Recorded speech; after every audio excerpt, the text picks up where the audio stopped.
torque on this is monstrous. Just look at this. Woo-hoo! So I'm on the 5th gear, I'm into a corner and the torque is still so good. I don't need to keep shifting. You have torque in any gear. It doesn't sound like any other motorcycle. In fact, it doesn't sound like a motorcycle. It sounds more like a car.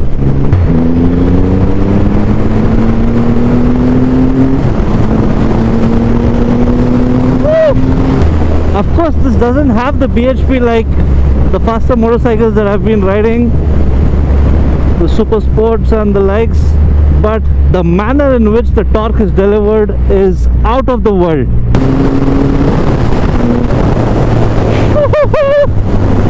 The torque on this is mad.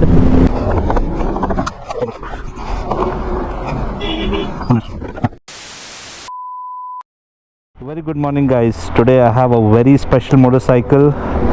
This is the Big Daddy, the Triumph Rocket 3 GT. So this is a 2500cc inline triple cylinder engine. Just look at this, how beautifully these exhaust headers are exposed. This is the Rocket 3 GT. This is the largest production motorcycle on the planet. I'll show you a bit of the details on the bike before I get going on the motorcycle. It's a very large motorcycle and it's sort of a muscle motorcycle, like how you have the Mustangs in the cars. This is like a muscle motorcycle. Just look at the attention to detail on these headlamps, LED DRLs with this Triumph logo in the center. It looks pretty cool. It gets the 47mm Showa suspensions, Brembo Stalima calipers, which ensure the braking is really good for a beast of a motorcycle like this, which weighs about 290 kilos approximately. Just look at how beautiful this single-sided swing arm exposes the rear wheel. Such nice attention to detail. And one of my favorite things about this motorcycle is this rear foot peg is integrated. This is how it is. You've got a nice comfortable seat with some sort of a support for the lower back here for the rider. This is a 3-way adjustable backrest with height adjustment. Look at this here. This is the dipstick of the motorcycle. So you take this off and the dipstick comes off. It looks like those car dipsticks, the big ones. It looks so good. The attention to detail is so nice. Brushed aluminum sort of a strap here and an aluminum tank cap. And yes, this is a shaft driven motorcycle. It does not have a chain, so really easy on maintenance. You don't have to loop that chain every now and then. Look at the tail light. It's got a really nice unique looking tail light. It's got a preload adjustable monoshock with just a knob. You can adjust it. A very large 240mm section rear tire and 150 section tire in the front. These are specially developed by Airone for this specific motorcycle. It's got a keyless ignition. When you start this motorcycle, this massive 2500cc engine, it makes the motorcycle, move. Show it to you once again. Look at this. Yeah. This is the biggest capacity production motorcycle on the planet, 2500cc. It makes about 165 bhp at 6000 rpm and 221 Nm of torque at just 4000 rpm. This is the torque of this motorcycle. Woo! So this is the GT variant with a slightly upswept handlebar, which is more towards the rider. The R is somewhat like this, like a roadster. And also the foot peg on these are forward set like a cruiser, which is also adjustable, by the way. You can move it slightly forward and backwards. And the R variant gets a foot peg somewhere here in the middle. R is more of a roadster and the GT is more of course, it's a GT, Grand Tourer. It's more of a touring motorcycle. With just the slight change in the ergonomics, it changes the dynamics of the motorcycle so much. So this is a lot more comfortable for those long rides with a very relaxed riding position, and also the backrest provides some good support for the pillion, whereas the R variant is more of a proper roadster. Roadster has the foot pegs in the center, which makes it slightly better for corner carving. Not that this is bad, but yeah, that is slightly better. On this as well, you can add those R foot pegs, which are for about 50 or 1,000 rupees. You can add it. It's an accessory available through Triumph if you wish to do that.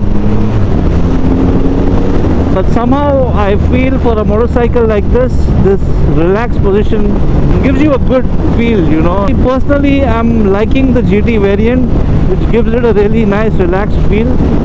And yeah, I've got really good support on the lower back. Feels good. You're sitting like a boss with a laid back sort of a riding position. The torque on this is monstrous. Just look at this. Woo-hoo!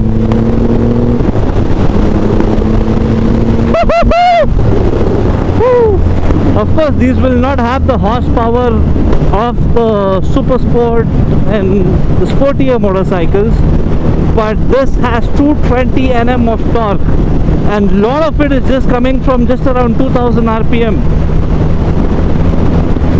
So to give you a reference of what this torque feels like, the Hayabusa makes about 150 Nm of torque. The Panigale V4, the RS V4 make about 120-124 Nm of torque. Kawasaki H2 makes about 130-ish, 135 Nm of torque. The H2R, which makes about 300 bhp, that makes about 165 Nm of torque. So this is a reference I'm giving you to understand what 221 Nm of torque feels like. It's mad. It's monstrous. Like you literally get pulled back. Of course, there is no windscreen here, so it really pushes me, it pulls my arms back.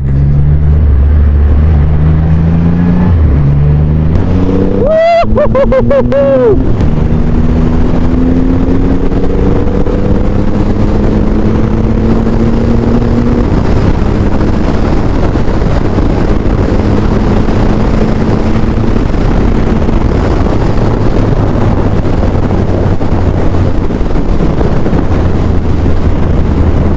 Without a windscreen, this thing just pulls you back.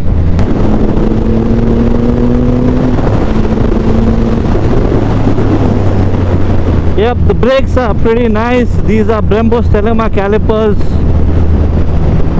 So yes, you need really good brakes to stop a 290 kilos motorcycle like this, and the Brembo Stellema calipers do a brilliant job.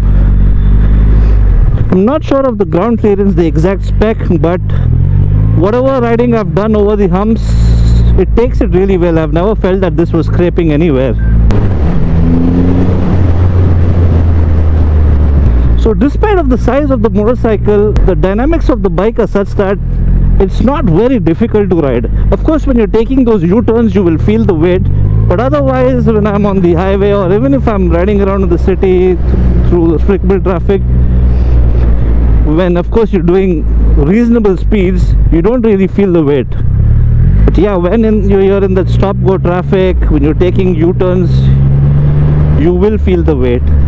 This is about 290 kilos dry weight, which is about 40 kilos lighter than its predecessor. And the engine on this is 2500 cc. The older Rocket had about, I think, 2200 cc. The engine itself is about 18 kilos lighter than the older variant. Really shows they have really done a good job in the weight management and the weight distribution of the motorcycle, which enables to ride this motorcycle in a good way. It's so enjoyable even on the corners. Like, I don't really feel that much of weight. Now the closest competition to this is the Ducati Diavel. So this is a power cruiser. The segment is of the power cruiser or a muscle bike or whatever you want to call it. So there are cruisers which have much lesser power. They're more about torque for the cruiser feel, like most of the Harley Davidsons or the Indians or the Triumph, Speedmaster and those sorts. but this is a proper power cruiser. Makes about 165 bhp of power, and yes, of course, 221 Nm of torque, which is the highest for any production motorcycle. This is the torque. It's enjoyable to ride. Of course, for me, coming from the super sport motorcycles, and now I'm riding the S1000 XR, I do feel the weight. I'm not as confident to push this bike to much higher speeds. I managed to do about 180 kilometers per hour, and in that also I feel so much of wind blast because of this being naked from the front. My arms, my feet, all were getting pulled literally because of the torque. But I've seen people riding this motorcycle so effortlessly. I mean, they should be really experienced riders. They've had several motorcycles like the Super Sport. They might have moved to ADVs, and then they would have moved to something like this. Woo-hoo-hoo! So enjoyable, the torque. Woo-hoo!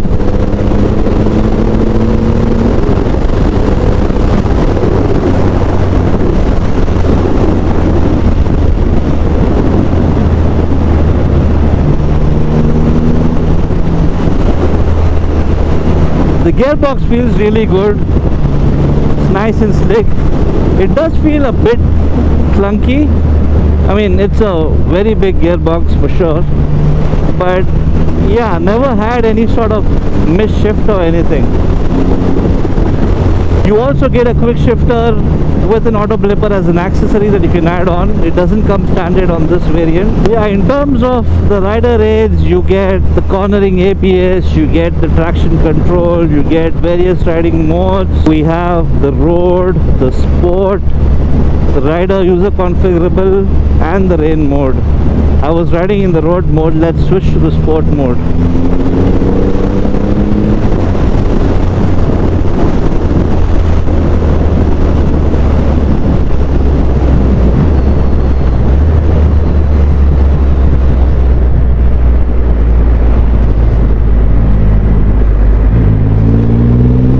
Like, you have torque in any gear. What an idiot. So like, I can be on the third gear, I can be on the fourth gear. I just need to open the throttle slightly, and there's so much of torque.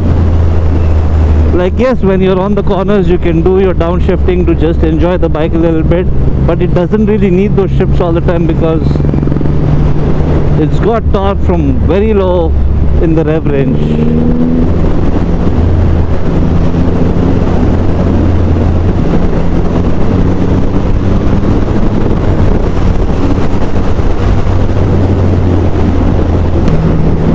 Yep, it also has the hill assist.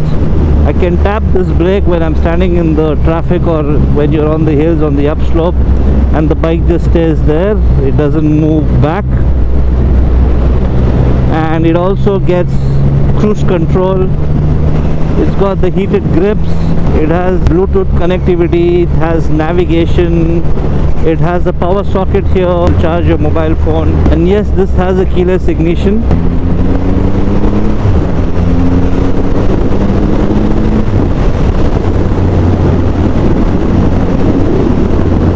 So by the way, I'm riding to Mysore. I'm on my way to deliver this motorcycle to a client of mine. So he's had a Ducati Diavel earlier. He currently rides a Ducati Monster 937, and now he wanted to move to a large capacity power cruiser like this. I've done half the distance already. I have no sort of backache or fatigue at all. I also have a backpack. I'm wearing a backpack. No sort of fatigue whatsoever. The riding posture is so relaxed, and my back is having a good support. The lower back especially. As you give the throttle, you've got the torque. It's such a bliss to ride this motorcycle on these kind of roads. In the city, yes, it can be a bit of a pain because it does heat up quite a bit. Of course, it's a 2500cc motorcycle, so yeah, yes, you will feel some amount of heat. For sure, you'll at least need to wear a jeans or a riding pant, and you have to wear at least ankle length boots, otherwise you're gonna feel the heat. Yesterday when I just took the bike out of my store and I was heading home, I wasn't wearing really ankle length boots, I was just wearing sport shoes, and yeah, I could feel the heat near my ankle onto the skin. So yep, it's so enjoyable to ride this bike on roads like this, and the scenery on this road also is quite beautiful.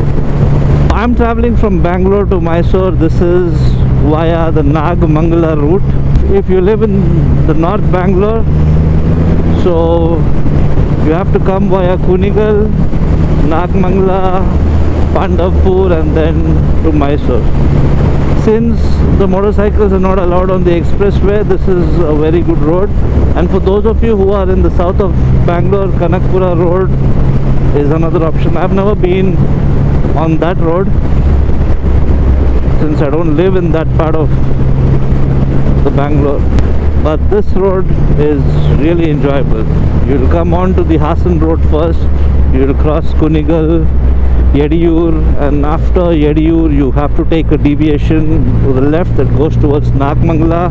This ends up somewhere near Pandharpur, and again you hit the Mysore highway and reach Mysore. It's slightly longer than the usual expressway that's there, but then yeah, unfortunately we motorcyclists don't have an option. The service road on the expressway is terrible. Too many humps. You have to go via a few towns like Mandya, Ramnagar. So this is my preferred route if I'm on a motorcycle traveling to Mysore from Bangalore. Wow, the weather is lovely. So I'm on the 5th gear, I'm into a corner, and the torque is still so good. I don't need to keep shifting. It's a different thing that we are used to shifting gears to have that lower grunt, but this motorcycle doesn't need it. You have torque in any gear. The engine sounds so good. I'm not sure if you can hear it, but it's got a very unique and distinctive exhaust note. It doesn't sound like any other motorcycle. In fact, it doesn't sound like a motorcycle. It sounds more like a car. It sounds more like a muscle car. So yes, who is this motorcycle really for, the Rocket 3? This is for people who want size and still want performance. And a motorcycle like this, and the kind of performance that this motorcycle has, it's arguably unmatched. The Diavel comes closest to this, but it doesn't deliver this kind of torque.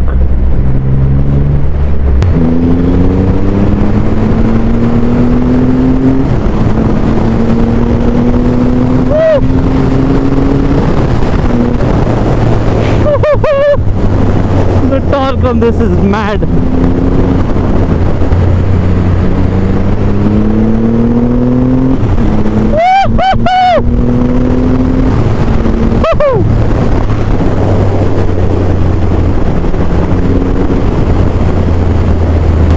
Of course, this doesn't have the BHP like the faster motorcycles that I've been riding, the Super Sports and the likes, but the manner in which the torque is delivered is out of the world.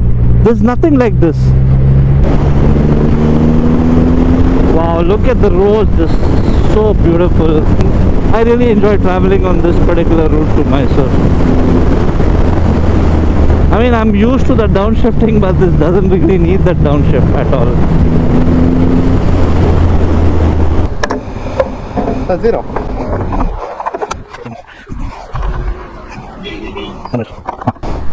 Yes, this will take some time getting used to. This is what I don't like much about time. The system, keyless system on the BMW is so simple. I have to sort of keep this here, have to engage this green button, then do this. So the mechanism on the BMW, the S1000 XR that I ride, it's a lot user friendly. The people with premium motorcycles are fascinated to see this bike because it is pretty rare on our roads. So the pricing of this motorcycle, our variant is about, if I'm not wrong, 27 odd lakh on road Bangalore, and the GT variant is about a lakh more, if I'm not wrong. This is about 28, somewhere between 28-29 lakhs on road. This particular motorcycle is a 2023 variant and it had done just 2000 kilometers. It is still under the OEM warranty. It also has the extended warranty up to 2027 August, which would give any buyer a little bit of peace of mind. It's just 2 years old, hardly run 2000 kilometers. Now the on-road of this motorcycle is about 28 to 29 lakh roughly. Now I can't reveal the exact price that I sold the motorcycle at because it belongs to somebody, but yeah, roughly the range of a motorcycle like this would be somewhere between 20 to 22 lakhs. That's a lot of saving for somebody who's looking to buy a motorcycle like this. So as I was saying, this motorcycle is not for everybody, and for many people it cannot be the only motorcycle, but for those who are occasionally gonna ride on the highways, you know, those breakfast rides or a little bit of touring also. The GT is a better tourer than the R variant, by the way. So yeah, it's okay for those people. You know, a lot of people who buy these bikes are people who have used several motorcycles. They've had super sports, nakeds, adventure tourers and all, and they want to settle with something big and majestic. This bike is meant for them. And few others don't have this as a primary motorcycle. They will have something smaller and nimble, maybe to ride in the city, and this could be like an additional motorcycle. So that's it for today, guys. Hope you enjoyed the video, and I will try to show you more interesting and rare motorcycles like these. Until next time, ciao.